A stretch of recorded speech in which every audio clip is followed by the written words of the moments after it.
What's up everybody, it's Ezekiel with Shoe Slide, and today we're going to be answering another one of your classic shoe and menswear questions. Today's question comes from Michael in Omaha, Nebraska. Michael writes, Ezekiel, I recently discovered your YouTube channel and I really enjoy all of the videos you're making. I'm learning a lot and I appreciate the time and the effort you put into making these videos. I am finishing up my junior year here at the University of Nebraska, and going into my senior year, I realized that I should start to dress a little more professional and a little more sophisticated so that I can start preparing myself for when I graduate and go into the job market. My question is, out of all of the different tie knots, what tie knots do you prefer and how do you recommend that I tie those? Now that's a great question, Michael, and thank you for sending that over. There are hundreds of different tie knots, and some of them can get a little sophisticated, a little complex, and to be honest, some of them just get a little over the top and a little bit tacky. However, I typically use just two different tie knots, and I do believe that if you master these two different tie knots, you'll be able to wear a tie and look good regardless of what type of collar your shirt has. The first tie knot that we all typically learn is the 4-in-hand knot, and that is a very simple, very clean looking knot. It's an asymmetrical knot, and it is also a very thin knot. That knot is good with button-down collars or point collars. To be honest with you, I don't really use the 4-in-hand knot anymore. I think it's a little simple and a little too thin for my taste. The knots that I use the most are the Windsor knot, like the knot that I'm wearing here with this shirt today. The Windsor knot is a knot that is very symmetrical. As you can see here, very nice symmetrical triangle here. It's also a little bit wider and adds a little bit more thickness so that when you're wearing a spread collar, like the one that I typically wear, you can have that knot fill the space between the 2 points of the collar nicely. The other thing about a Windsor knot is that it creates a nice looking dimple as well. Now my second favorite knot is the Prince Albert knot, and that is a little bit of a twist on a 4-in-hand knot, and I like to wear the Prince Albert knot when I have a tie that is a little bit thinner than the tie that I'm wearing here today, just because it drapes so nicely. Now I'm going to go through how to tie these three different knots, the 4-in-hand, the Windsor, and the Prince Albert knot. But before we do that, I need to move to where I'm standing in front of the mirror so I can see how my knot is looking as I am tying it. Alright guys, so here we are in my bathroom. I've removed my coat and my tie, and as I mentioned, we are in my bathroom because I needed to stand in front of a mirror, and I highly recommend that you stand in front of a mirror as well when you're tying a tie. It makes it so much easier because you can adjust the knot and know where to thread the end of the tie through, because you're watching yourself as you're tying the tie. So today I'm wearing a Winchester spread collar shirt, and this spread collar is typically what most of my shirts have nowadays. I've become a big fan of the spread collar, and because of that I use the Windsor and the Prince Albert knots most often, because as I mentioned, the Windsor knot creates a nice thick symmetrical knot that really fills up this gap in a spread collar nicely. Alright guys, so the first step in tying the Windsor knot is you want to go ahead and drape your tie over your collar, and you want to place the large end of the tie on your right hand side. Now the smaller end of the tie you're going to have to do some playing around with. You're going to have to do some trial and error, because depending on where I place this small end of the tie, it's either going to make my tie longer after I've completed the knot or shorter. And you always want to remember that you want the end of your tie, after it's been tied, you want the end of it to hit your belt buckle right about the middle of your belt buckle, maybe just the top of your belt buckle, but you don't want it to be any shorter or any longer than that. Okay, so what I do is I typically place this end of the tie like right about the middle of my chest here, and the first step is you're going to take the large end of the tie and you're going to loop it over the small end, and as you loop it over, what you're going to do is you're going to take this large end of the tie and you're going to push it through the opening here. So you're going to push it through the opening that you just created. You're going to pull it, and then you're going to just kind of angle it over to your left a little bit, and you're going to have the beginning of that Windsor knot here. So now you're going to take this large end of the tie and you're going to go underneath the small end of the tie, and you're going to feed the large end of the tie through that original opening that you created, and you're going to pull it down through so that now you have this nice little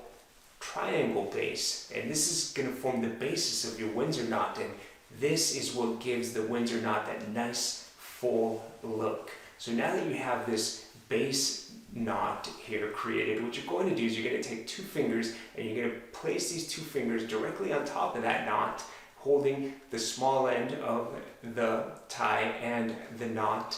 And now I'm going to take the large end and I'm going to loop it around over those two fingers. Now, it's very important that you keep these two fingers here in place, because this is going to create that opening for you to thread the end of the tie through in order to complete your knot. So I've placed my fingers, I've looped the large end of the tie over, and now I'm going to push the large end of the tie through the opening, the original opening that I created.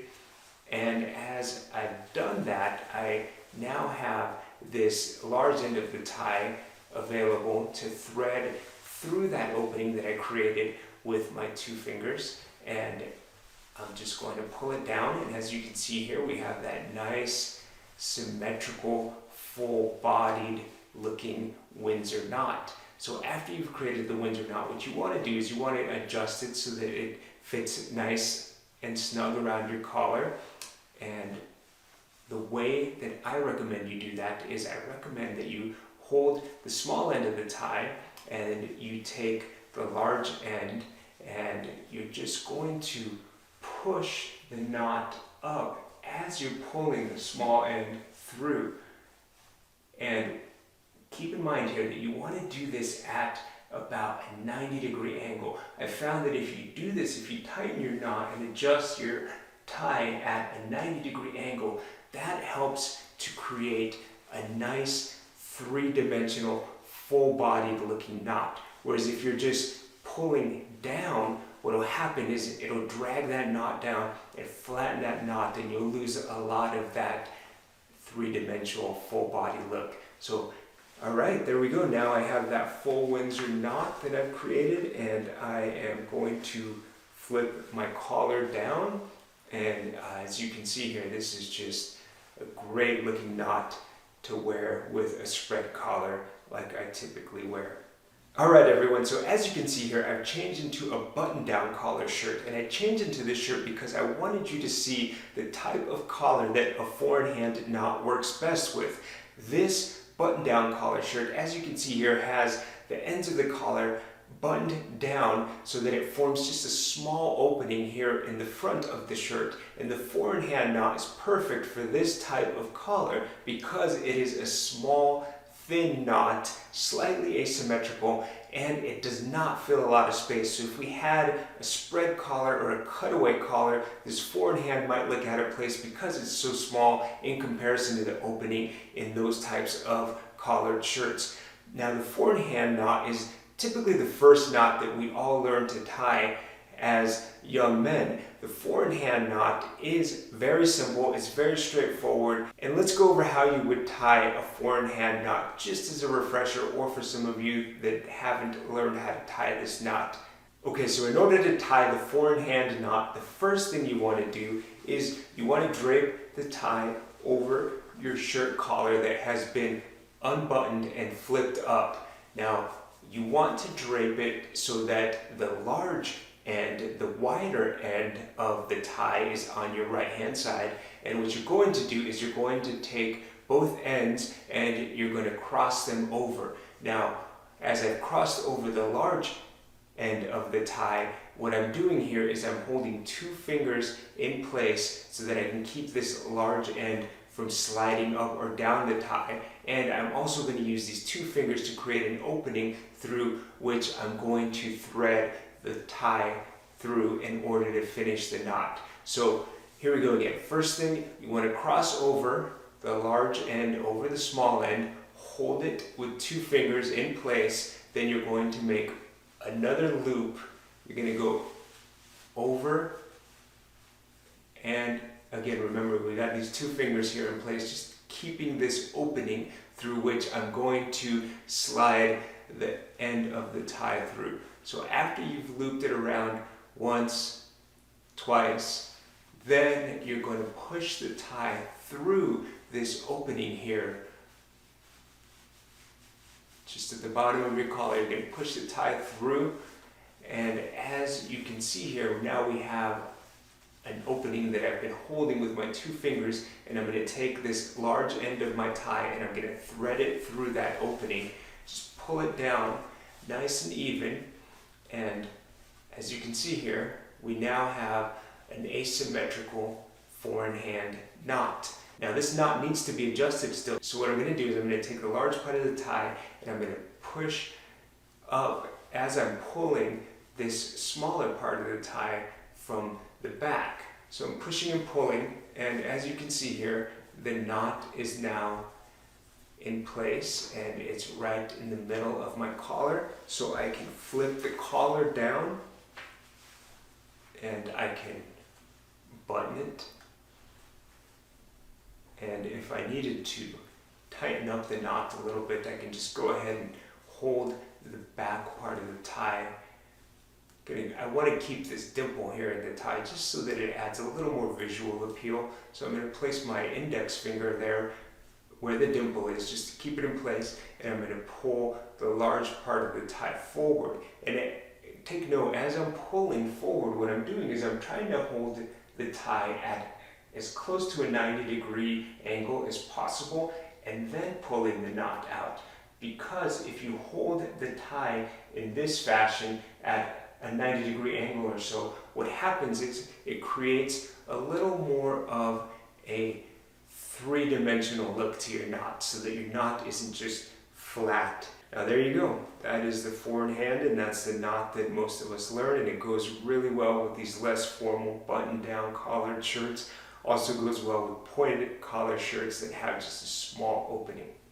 Alright guys, so now let's go over my second favorite type of tie knot, the Prince Albert knot. A good way to think about the Prince Albert knot is thinking of it as a modified four in hand knot, because it is slightly asymmetrical, but yet it's still a little bit fuller than the four in hand, so it'll work well with spread collars like the one I'm wearing here today. Alright, so what you want to do is you want to go ahead and start with the large end of your tie on your right hand side again. This knot, I do recommend that you give yourself plenty of length here with the large end of the tie, because you're going to end up wrapping this large end a couple of different times around the shorter end. So you want to make sure that you don't end up with a tie that is just too short for you.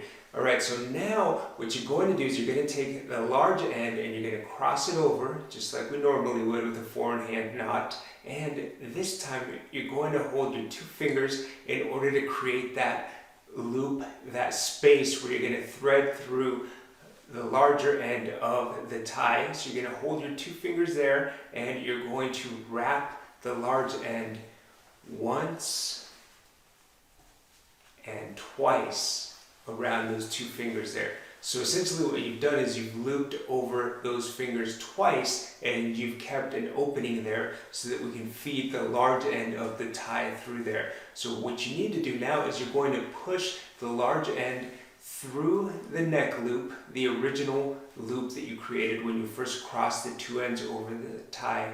And now you're going to take the large end of the tie and you're going to feed it and thread it down through that opening that you were creating with your two fingers. And go ahead and just pull it down. As you can see here, we're creating this nice asymmetrical loop.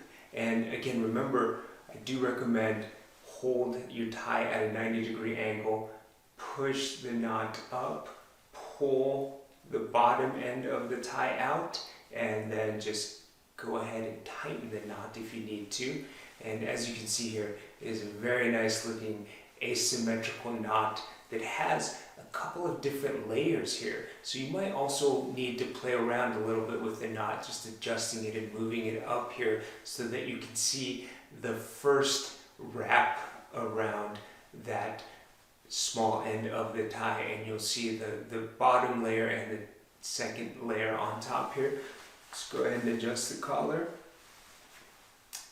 And there you go. You can see that that Prince Albert knot works very well with a spread collar like we have here.